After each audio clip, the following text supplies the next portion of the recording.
ఇప్పుడు ఇక ఏం చెప్పాలన్నా నీకు నా బాధ. నేనేమంటున్నా అంటే అనుచితమైనటువంటి వ్యాఖ్యలు ఒక ఇంటి ఆడబిడ్డగా నా మీద చేస్తే యావత్ తెలంగాణ బాధపడి అనేక మంది ఎక్కడికక్కడ డైరెక్ట్గా రియాక్ట్ అయినారు. మరి ఏమైందో ఏమో నాకు తెలియదు, కానీ బీఆర్ఎస్ పార్టీలో ఉన్న అన్నదమ్ములకు వాళ్ళు మాత్రం ఎవరు రియాక్ట్ కాలేదు. ఎందుకు కాలేదు అన్నటువంటి విషయం ఒకటి ఆలోచించాలి. రెండు, మీ అందరికీ తెలుసు నేను ఎప్పుడు కూడా నిర్దిష్టమైన సమాచారం లేకుండా మాట్లాడను. ఇవాళ నేను చాలా నిర్దిష్టమైన సమాచారంతో చెప్తున్నా.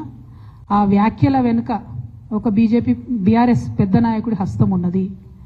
అందుకనే బీఆర్ఎస్ పార్టీ నాయకులు ఎవరు కూడా రియాక్ట్ కాలేదని చెప్పి నేను బలంగా నమ్ముతా ఉన్నాను.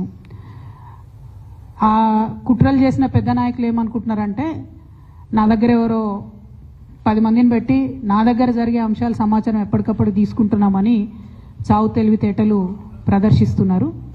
కానీ ఆ బాగా పెద్దగా ఉన్న నాయకుడికి అర్థం కావాల్సింది ఏంటంటే అక్కడేం జరుగుతుందో కూడా నాకు సమాచారం వస్తూనే ఉంటుంది.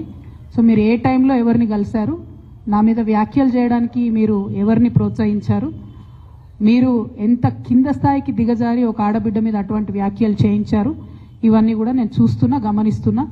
నేను బలంగా కర్మ సిద్ధాంతాన్ని నమ్ముతున్నా. నేను మళ్ళీ చెప్తున్నా, ఇవాళ మీరు నన్ను ఒంటరి చేసి ఏదో చేయాలని అనుకోవచ్చు, నా మీద ఇటువంటి వ్యాఖ్యలు చేపించి శునకానందం పొందొచ్చు టెంపరీగా, కానీ దేవుడు అనేవాడు ఉన్నాడు. ఖచ్చితంగా అది మీకు తిరిగి కొట్టే సమయం వస్తుంది. ఒకటి. రెండు ఒక లిల్లీపుట్ నాయకుడు నల్గొండలో బీఆర్ఎస్ పార్టీని నాశనం చేసిన ఒక లిల్లీపుట్ నాయకుడు ఆమెవరు ఈమెవరు అని మా గురించి మాట్లాడుతూ ఉన్నారంటే మరి ఆయనకు ప్రోత్సాహం ఇస్తున్నది ఎవరో కూడా ప్రజలు ఆలోచించుకోవాలి.